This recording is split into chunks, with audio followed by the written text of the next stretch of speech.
Well, good morning, Kindred. How are y'all doing this morning? You ready for another daily Bible study by Pastor Lancelot Knight? We're going to start a new chapter today. We're going to be on chapter 25. So I hope you've been enjoying this audio series. Give it a thumbs up if you like it. And without further ado, let's get started. We have now studied 24 chapters, 12 by 12, in this book of Ezekiel concerning the house of Israel and the house of Judah.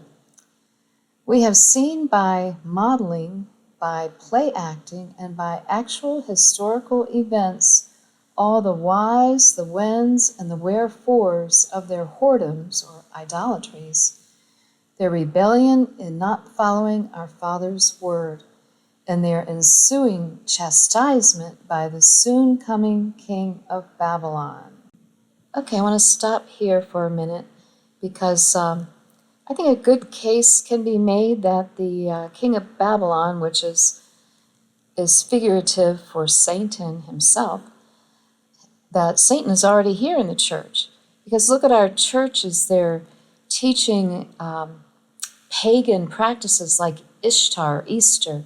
Quick like a bunny, they roll their fertility symbols, the Easter eggs, and the bunnies.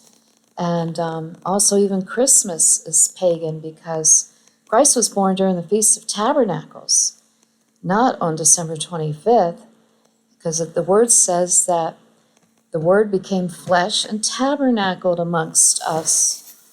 So there's your evidence, and the Feast of Tabernacles is around late September, early October.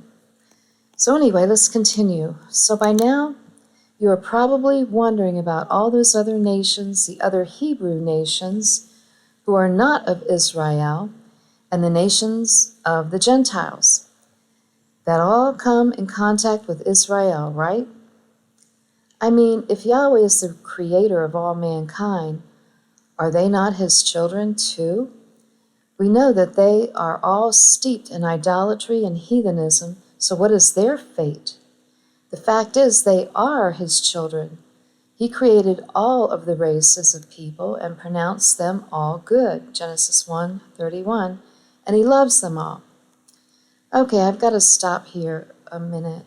Now this was written a long time ago, 23 years ago approximately, and we've learned a lot since then. In particular, we know that Yahweh doesn't love everybody.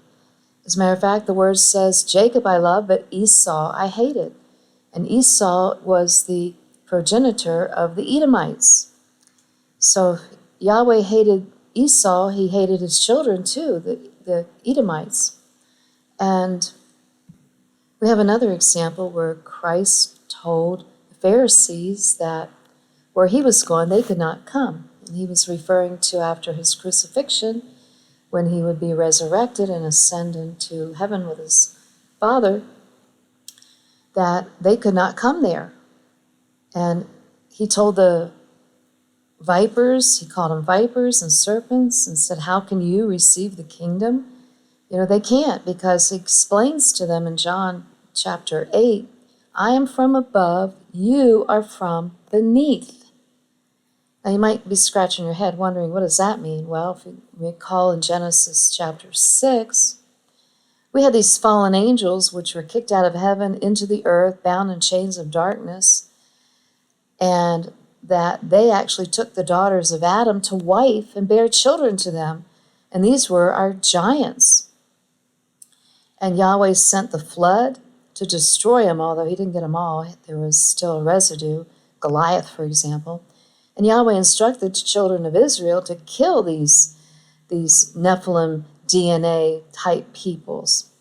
The Hittites, the Girgasites, the Canaanites, he said kill them, but Israel disobeyed. Guess what? Israel has been chastised by these people ever since. Anyway, let's continue. Yahweh has not forgotten any of his children, and I'm going to add here, his children are Israel, the Israelites, in his great plan.